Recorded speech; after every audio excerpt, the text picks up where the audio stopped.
Hello, everyone. Welcome to our Saturday broadcast. As usual, we are here to answer questions about meditation practice,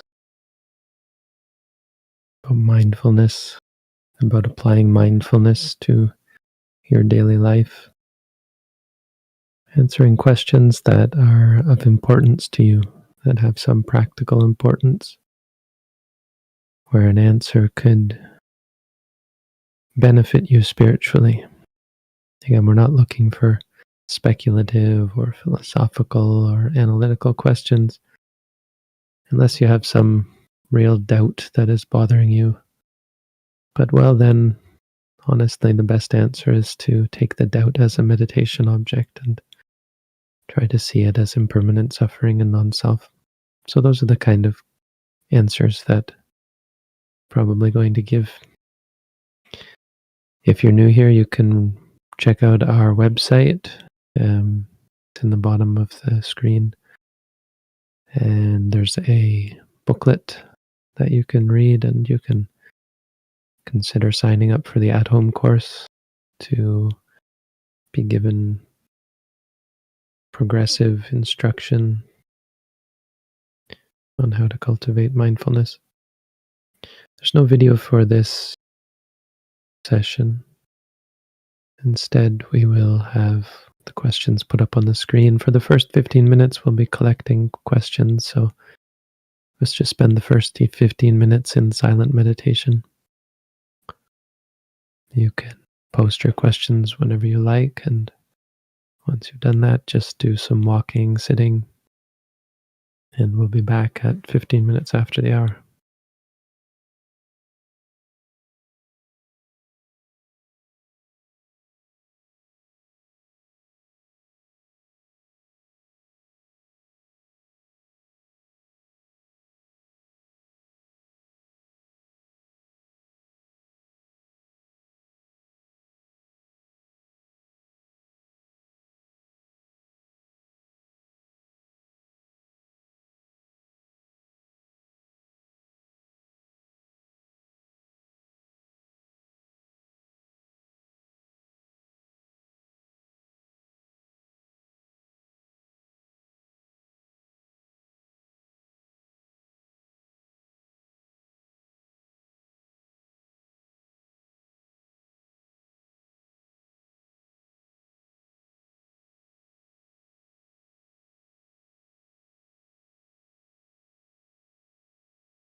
Okay, we're back. So we'll start with questions now. If you have asked your question, you can just close your eyes and stay mindful. If you have questions, well, from now on, we'll ask that the only thing that is posted in the chat are questions. Please limit the chat to questions only. And if you have questions, you can continue to post them. Thank you, Bhante. We do have questions. Is there a stage of letting go that happens together with different stages of meditation? When one gets disenchanted with old habits, will they no longer arise?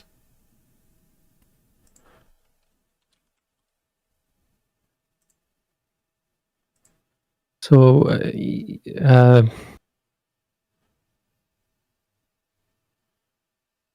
there's two sorts of things we could describe as letting go. It's not, I think I've talked about this before, it's not quite precise to talk about letting go, because letting go implies a act of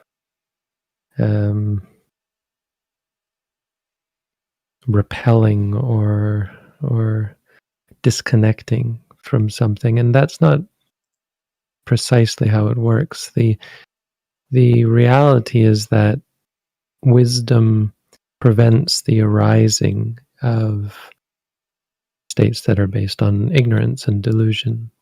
So there's two levels on which that occurs.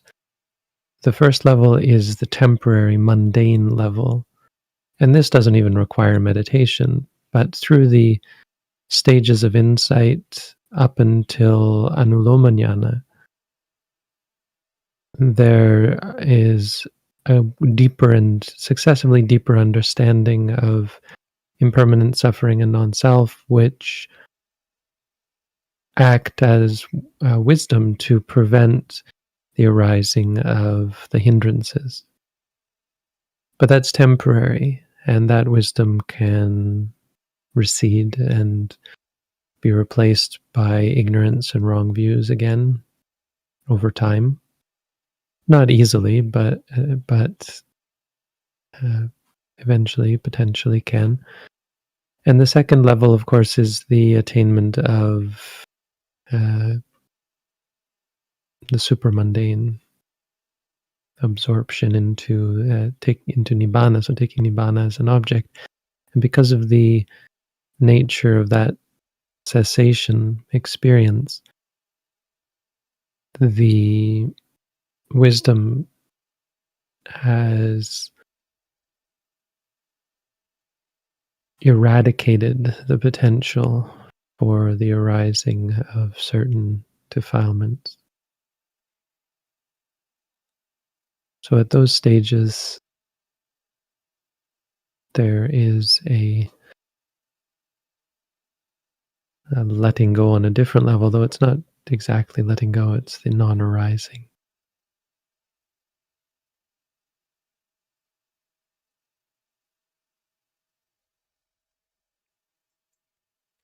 Why do all my karma, even from childhood, come up in my meditation time? I thought I had moved on from those mistakes and wrongdoings in my later life.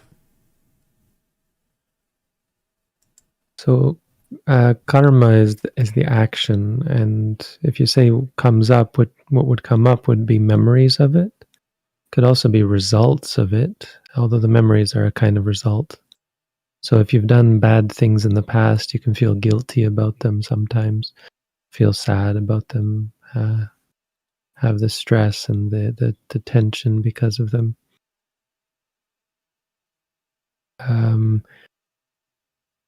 So the process by which you free yourself from them isn't as straightforward as moving on. Well, I guess that those words work, but it's right. It's not quite so straightforward. In order to actually move on, you have to become completely disenchanted with them. So if they're still coming up and still bothering you, then you're clearly not disenchanted. Disenchanted doesn't mean fed up or had enough of.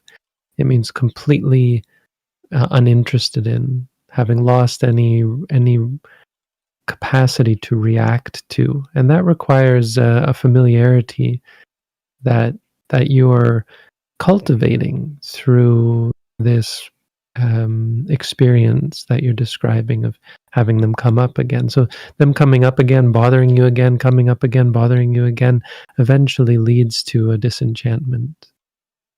And it leads you to see, I mean, part of the disenchantment involves seeing the three characteristics. So you see that you're not in control. You thought you had given them up, and well, they're just coming back on their own.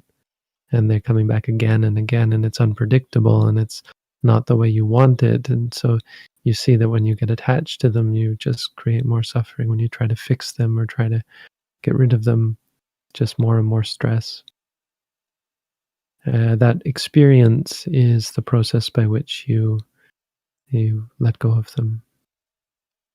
It's aided, of course, or facilitated by the practice of mindfulness. So it comes about as a result of noting and staying objective and changing your perspective on them. So you're not trying to get rid of them, you're not trying to fix them, just seeing them clearly.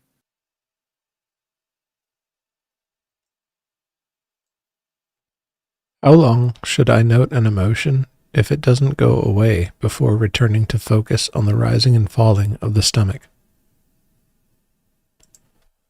Well, emotions tend to go away pretty quickly. You might be confusing or conflating the physical and the mental. So there may be painful physical sensations or feelings of heat or tension or that sort of thing, and you should note those as well. But I would note it for quite some time. After a long time, if it doesn't go away, just go back. I mean, there's no number because it's going to depend on your level of attachment to them.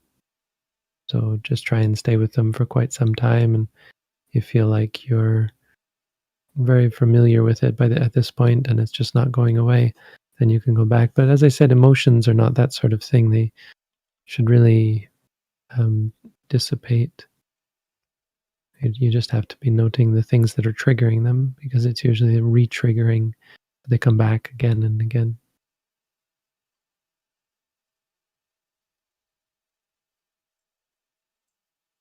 In walking meditation, I don't notice a rising and ceasing of experience when stepping.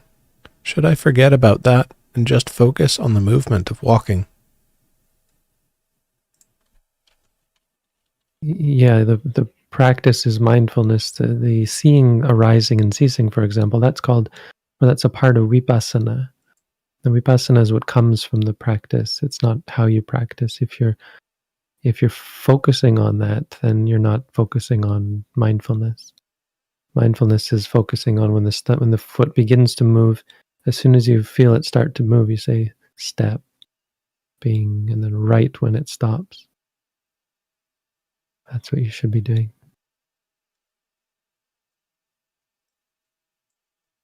When I do the metta meditation to a special person, will he receive it? Often I think about a person in meditation, then this person reaches out to me soon. Why is that happening?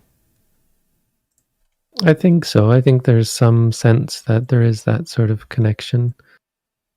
There's a description of how metta is expansive.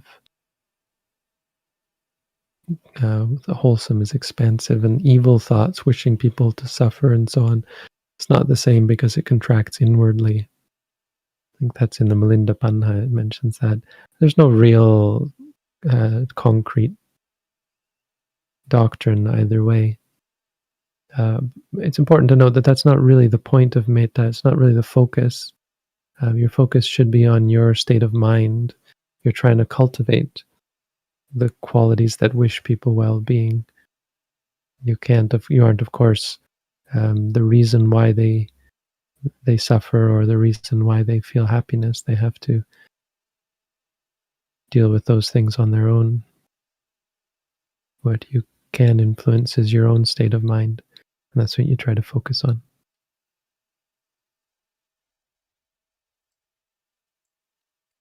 What are some of the steps one can take to ensure one practices daily?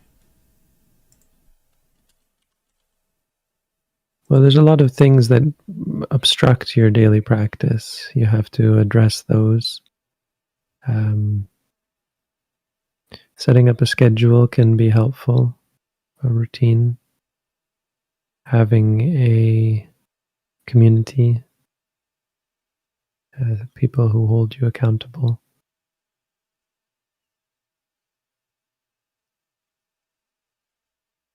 I guess I would say there's no magic pill or spell that you can cast to make it happen. There's nothing magic that's going to make it happen.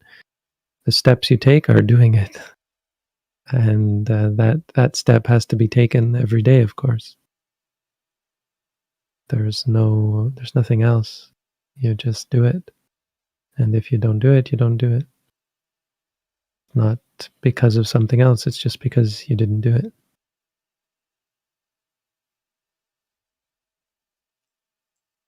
Is the study of the texts imperative, or should one focus on the practice?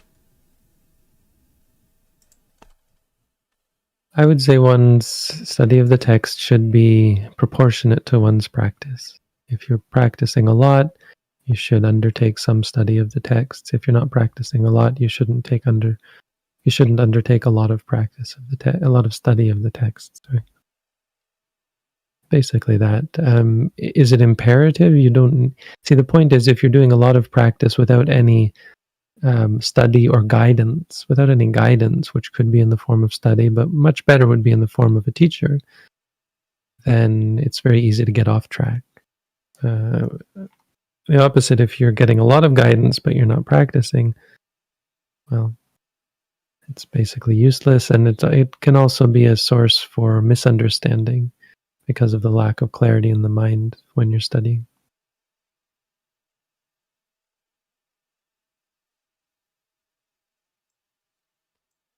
I heavily struggle with self-control, and I am unwilling to exert the slightest effort.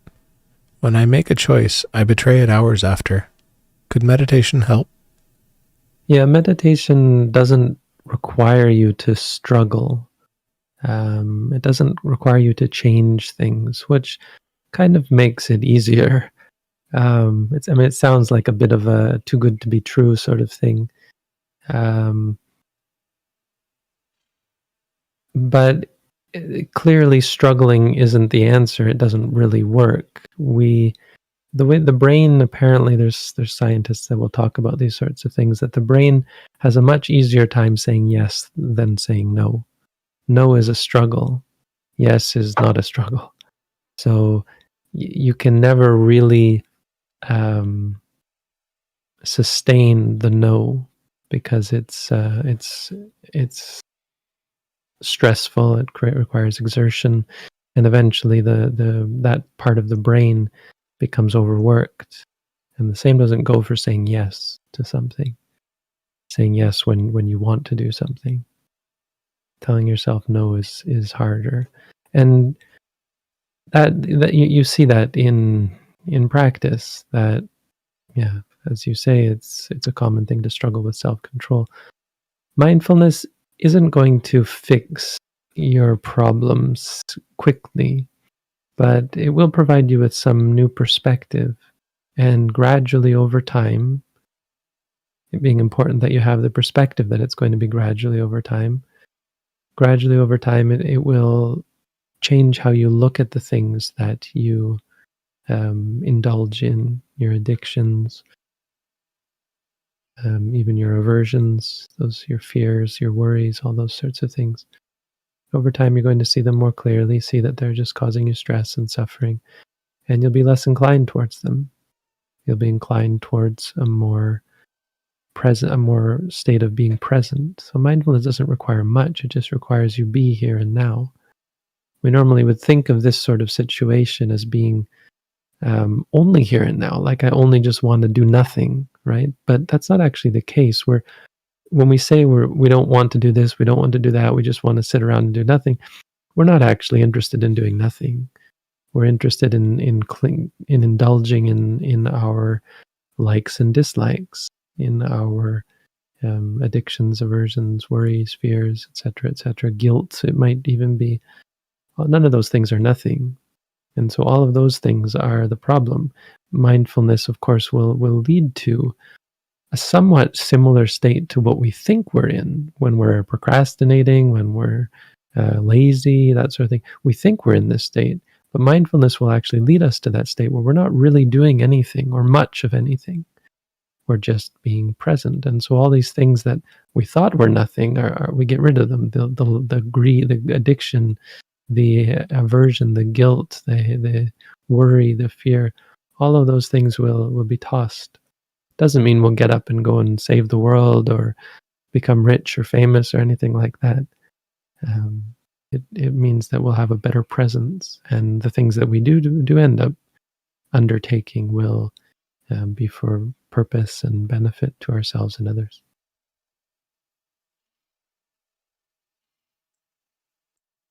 When sitting and keeping my hands in the lap, I feel discomfort.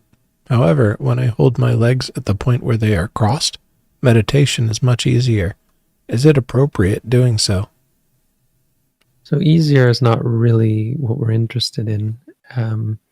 Those sorts of problems are kind of preliminary problems. It's not wrong. The posture, the position, and none of that is important. And it's important that you understand that it's not important. So you don't think it must be like this, it must be like that, and that there's some special reason for it. There are simple reasons for why we sit the way we do. And in the long term, you'll probably find the way we advise to sit and to hold your hands and so on to be in the long term more beneficial. So just think of these sorts of short-term discomforts, any sort of discomfort, as a part of the meditation. And anytime you are doing something just so that you don't have to experience discomfort, that's not actually a valid reason. Making your meditation easy is not the right direction that you want to go in, generally speaking. So it's important that you keep that in mind before you make decisions. Now, again, if it's really overwhelming and too much for you to have your hands on your lap, etc., there's certainly no problem with sitting in whatever position. Again, that being said, well, two things. First of all, as I said, you'll probably find the way we describe it to be long-term more sustainable. But second, it's the way we told you to do it. So if the tradition you're practicing describes doing things in a certain way, but it's uncomfortable, unless it's overwhelming, discomfort is not a reason for not doing something. And that's important because part of the wisdom and the understanding, the learning, the growth that we're looking for, that we're seeking, is to overcome our likes and dislikes, to be free from reactions to things like discomfort. Pain is an important object of meditation, so avoiding it is actually to your detriment.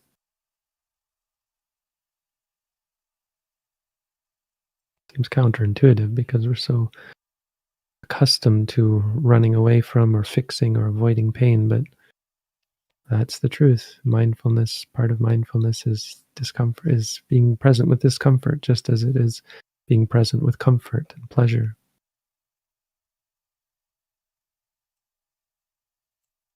Can the insight knowledges be achieved at home by a layperson that practices intensively and holds the 5 or 8 precepts? Yes, none of those factors that you mentioned prevent one from experiencing the insight knowledge, but none of those factors are sufficient. So keeping precepts is not sufficient. Being one who practices intensively is generally sufficient for some knowledge, but there's a qualifier there that it has to be the practice of mindfulness. It has to be actual practice.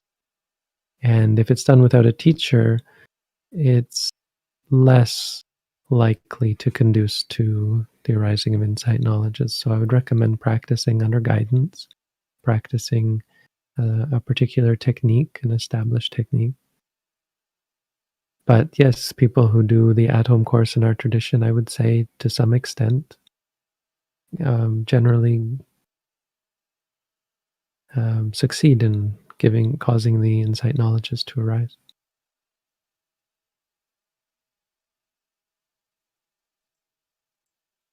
Are the volitional formations habitual? I have overcome wrong view, but still slip into delusion alarmingly often.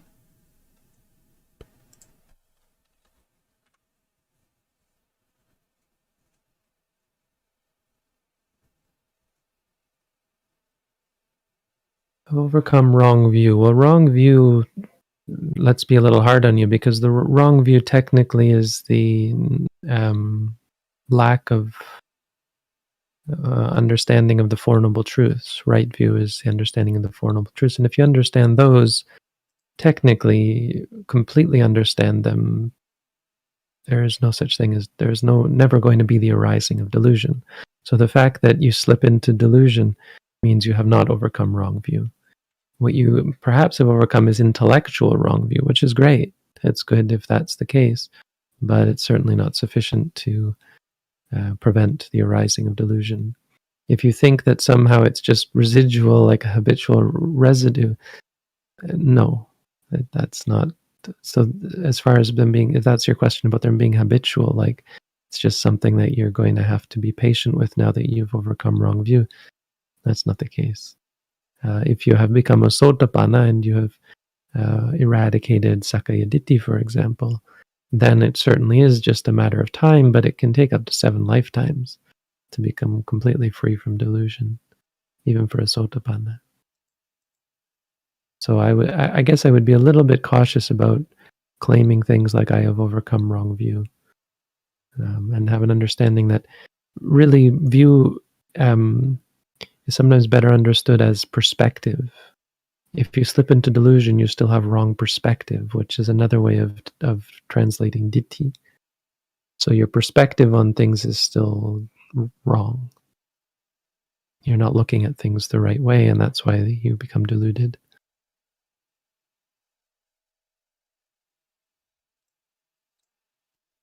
How do you know that meditation is actually real and not the mind playing tricks?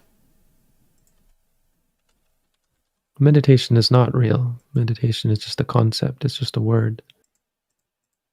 Reality is experience. So what we say when we call meditation is a particular way of relating or approaching experience, responding to experience. We use the word mindfulness. So, well, I mean, even the word mindfulness is not great, but we apply a mantra as a reminder to keep the mind in an objective awareness, to prevent the arising of any kind of reaction or judgment, and to allow for the clarity to see the experiences as they are.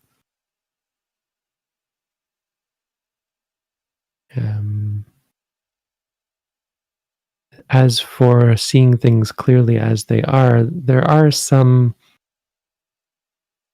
reassurances that you can even intellectually appreciate as to why that seeing things as they really are might actually be the case. And that's because there's a limit to the extent to which the mind can play tricks. For example, the mind can play tricks on you, making you think you're, let's say, talking to God. But if you have a hearing, a sound in your mind, that the mind cannot trick you into thinking that you're experiencing that sound. If you feel pain, it's not possible for you to be hallucinating. In other words, not actually experiencing pain. You are experiencing pain. Now, it's not for sure that you actually have a body that is triggering the pain, but the experience of pain is real. That's the limit. You experience cannot be a trick. It's just not. By its very nature, it's not possible. Seeing, when you see something, what you see could be just a trick, an illusion, a hallucination. You might not really see it. But the experience of seeing is unavoidably real.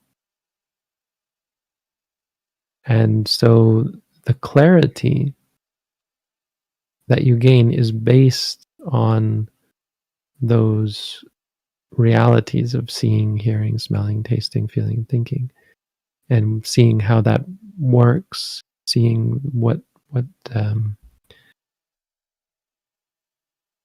how they work, seeing how they arise and cease, and seeing the causal relationship between them, seeing, most importantly, their nature as being impermanent, suffering, and non-self, in the sense of just arising and ceasing without any substance, and being able to discriminate or discern the difference between those realities and the concepts that we make them out to be, like meditation as a concept or the mind as a concept.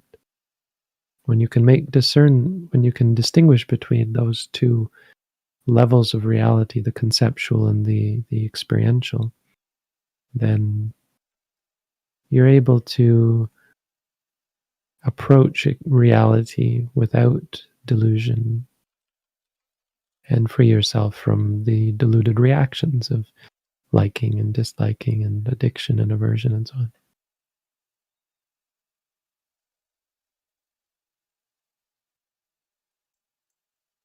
Sometimes there is rising and falling of experience, and there is just the experience without the experiencer. Is this right noting practice?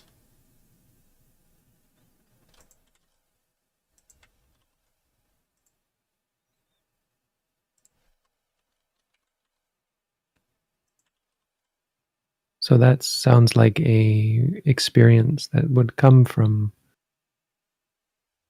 right noting practice, but it's not right noting practice. It's what we call jnana, knowledge or insight. And it can actually become a source of attachment if you then focus on it. So it's important to distinguish that, no, that is not right noting practice, though it quite likely is a result of actual noting practice. But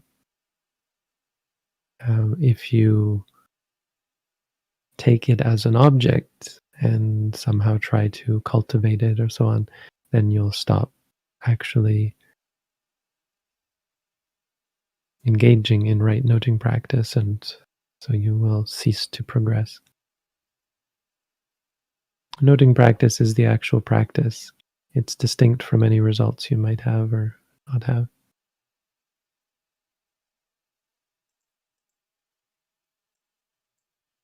Should one not stop unwholesome emotions and thoughts when they arise, like revenge, and just note them as experiences, or should one not entertain them and cultivate wholesome thoughts?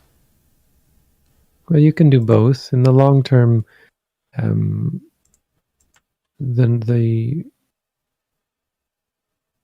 noting is going to be of more value, but practically, in the beginning especially, the cultivation of wholesome oppositional states like friendliness or compassion or those sorts of things can be supportive.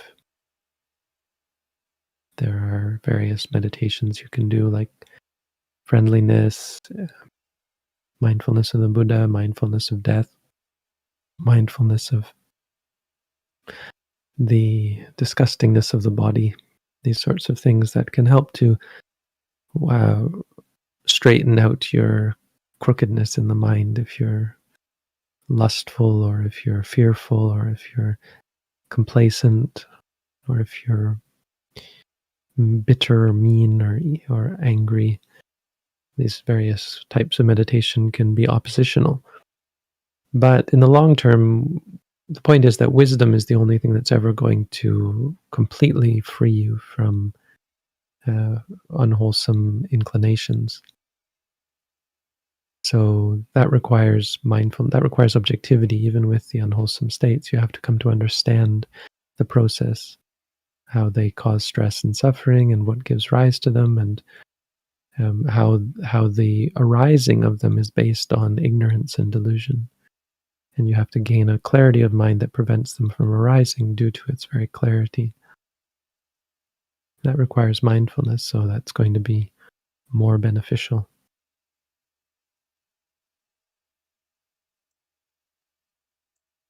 How do you live happily without anxious dependence upon the future?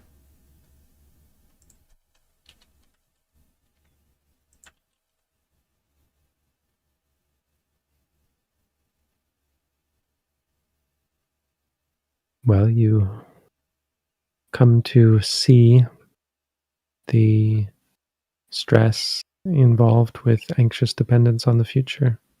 You come to see it as useless, unbeneficial, and you become so clear in your understanding of that reality that you just give it up like everything else. When you give up, you let go. When you let go, you live happily.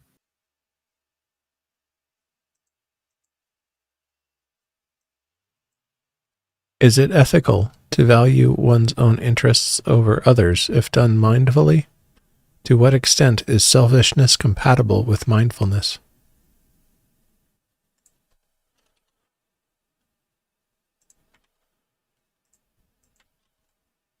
Well, see, the issue with this is that the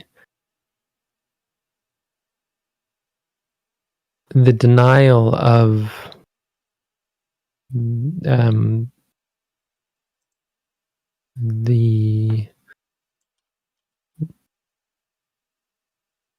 request or anyone's need, the denial of someone's need for support is actually not in your own best interest.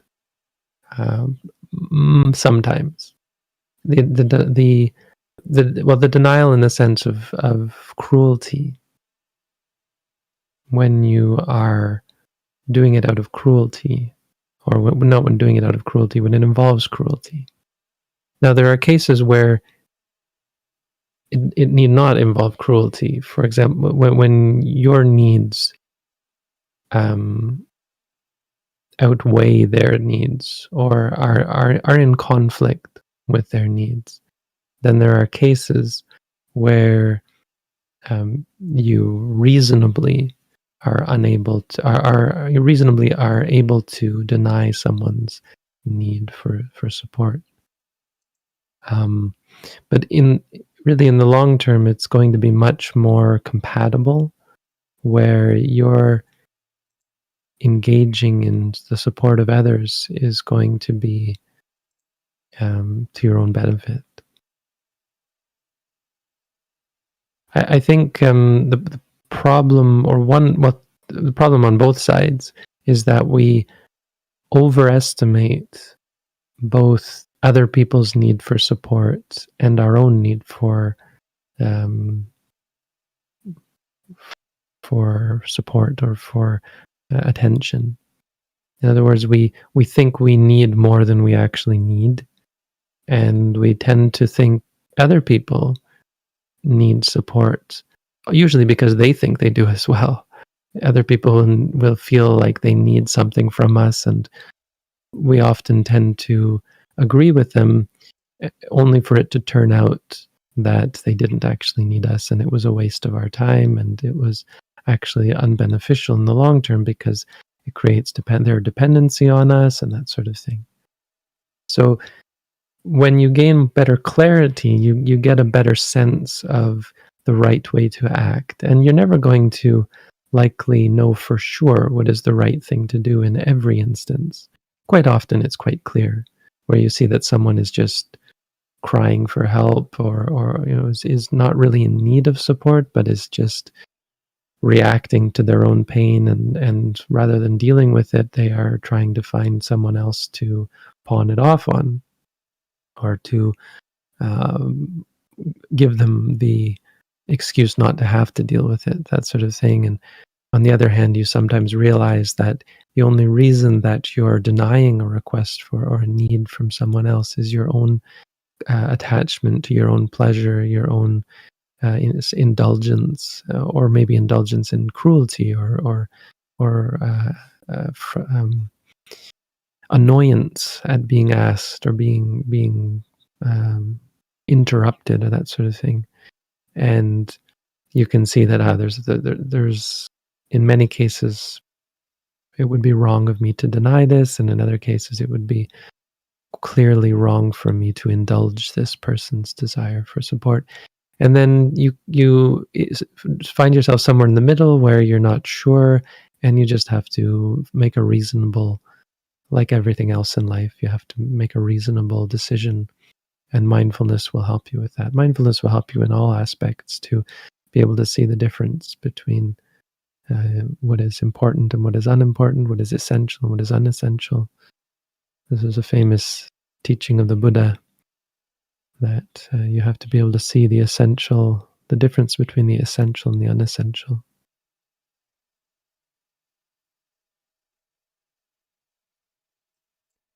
Do I need to be a Buddhist to be a bhikkhuni nun? Well, there's a question. Trying to think, in what sense would you want to be a nun but not Buddhist? I think the answer is just straight up no. Like, there's really no. The only sense in which you might be able to wrangle that, I guess, out of that is if you just understood Buddhist as being a label. But if you're not taking the Buddha, the Dhamma, and the Sangha as your support, you have no business or right to be ordained as even a novice, let alone a fully ordained bhikkhuni. And that's really all it means to be a Buddhist.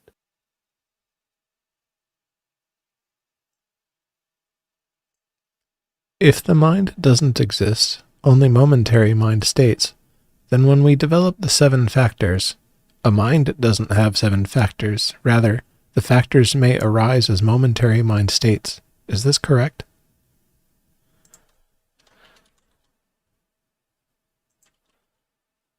It's very hard to answer this because you're mixing, based on language, you're mixing concepts, and it can be confusing in the mind.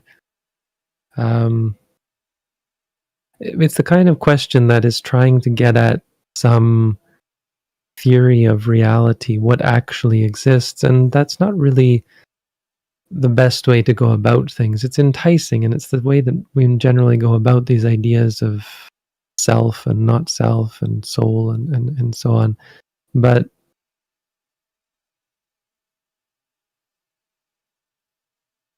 the question really falls apart and isn't really all that important when you just focus on experience and you see what is being cultivated.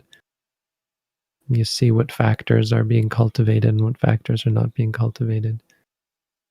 And you see the nature of the various factors as being impermanent, suffering, and non-self, like everything else.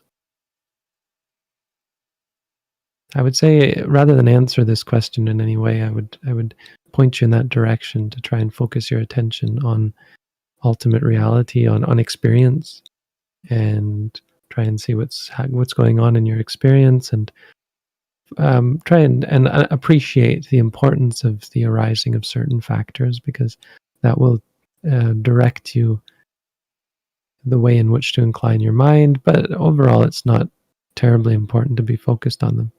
Most important thing to focus on is the cultivation of sati, or what we translate as mindfulness.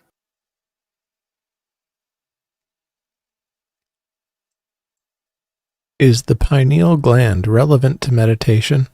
Buddha usually has a mark between his eyebrows. Does this have some value or importance?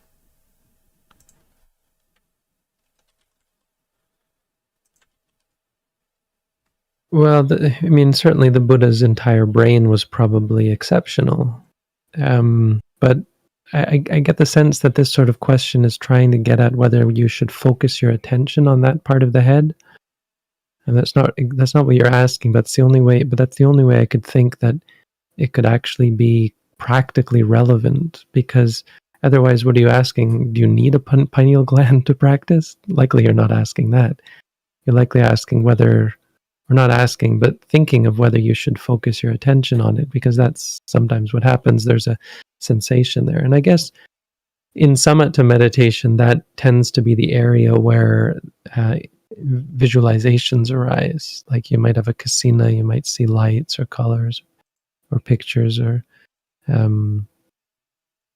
something that you could take as a focus, as an object of meditation. In mindfulness, of course, there's no such thing. So the answer really is no in our practice. I don't know if you've read our booklet, but you might give that a read and maybe take the at-home course. That would likely help to remove the need to ask such questions. I'm not disparaging your question. It's just, if you understand mindfulness, you'd probably be able to see that that's not really a relevant subject.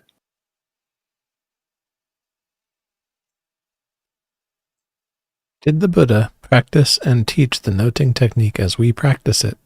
The closest sutta I've read, spoken words by the Buddha, is let the seen be seen, heard be heard, etc. Well, there's that, but there's also the Satipatthana Sutta where the Buddha says, when walking, one knows I am walking. Gacchami, which is one word in Pali, so we would just say walking, walking. It would be odd if the Buddha and the monks in his time were not practicing that way, because mantra meditation, I think, precedes the Buddha. Certainly, it's just a general, basic means of cultivating the sort of things that the Buddha mentioned. Like, how else would the seen just be seen? Well, the practice is to remind yourself. That's the whole meaning or reason for the use of the word sati, which means remembrance. You cultivate remembrance. It's why the proximate cause of sati is tirasanya, which is the strengthened recognition. When you say to yourself, seeing, you're strengthening that recognition, and that leads to what we call mindfulness. Now, sati, or remembrance, is just a state where you grasp the object as it is, without any making less of it than it is, or making more of it than it is. When you're able to make just enough, or just what it is what it is, then you've got sati. And that's how you, so the mantra is how you cultivate that.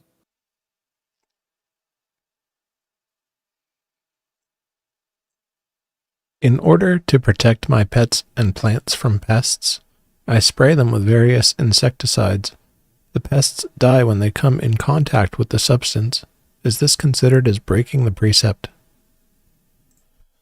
This is considered murder, because you are acting in such a way with the intention to bring about death, to cause death. So you have mens rea, you have the guilty mind. Your defense or justification is worth picking apart or examining. First of all, the language you use. You're not spraying insecticides, first of all, to protect. You're spraying to kill. And the corollary, or the assumption, is that, might be a valid assumption, that through murder, there will be freedom from affliction for pets and plants. The other part is the language that you use: pets, plants, and pests.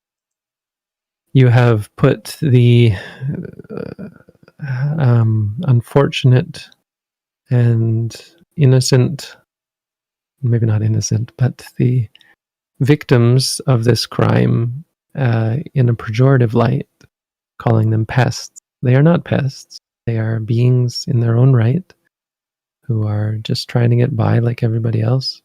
probably not engaging in murder, so they're one up on you. You're the pest more so than they. I mean, you're not a pest. They might be pests. You're a murderer. You're a serial killer, a violent psychopath is probably pushing it. I'm using, please don't take this too seriously, but take it seriously enough. You need a better perspective.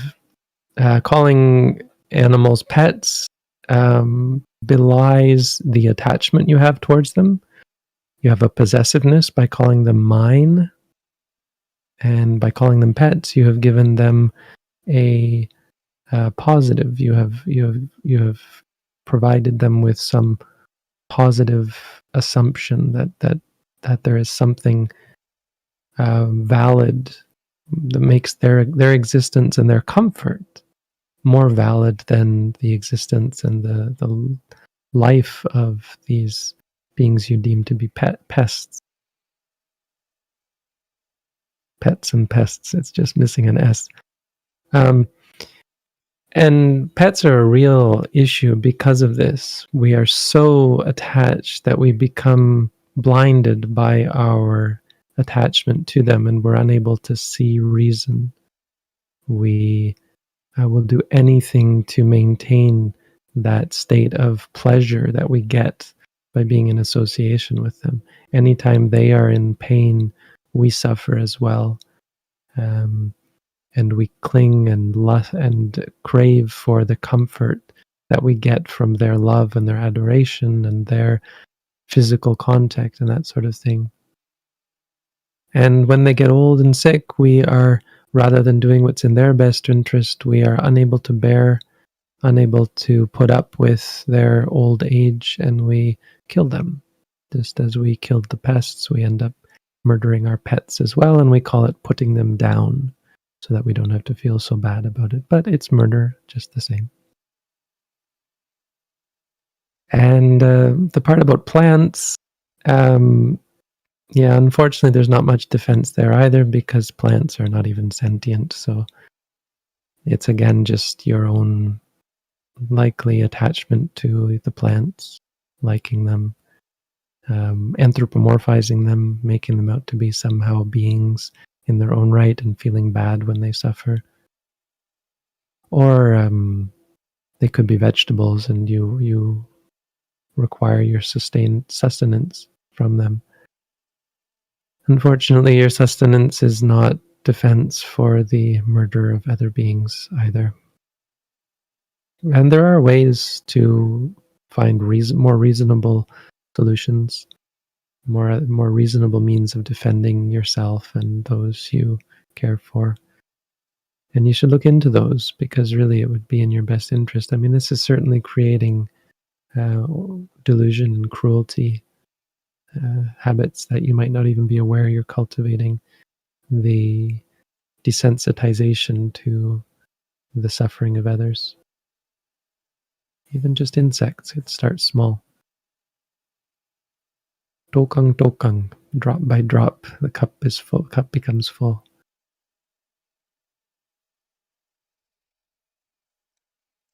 Thank you, Bhante. We've asked all the questions in the first tier, and we've crossed the hour. Thank you, everyone, for your questions. Appreciate your interest as always. Thank you, Chris, Jim, Edit, for your help. May everyone be happy and free from suffering. Sadhu. Sadhu.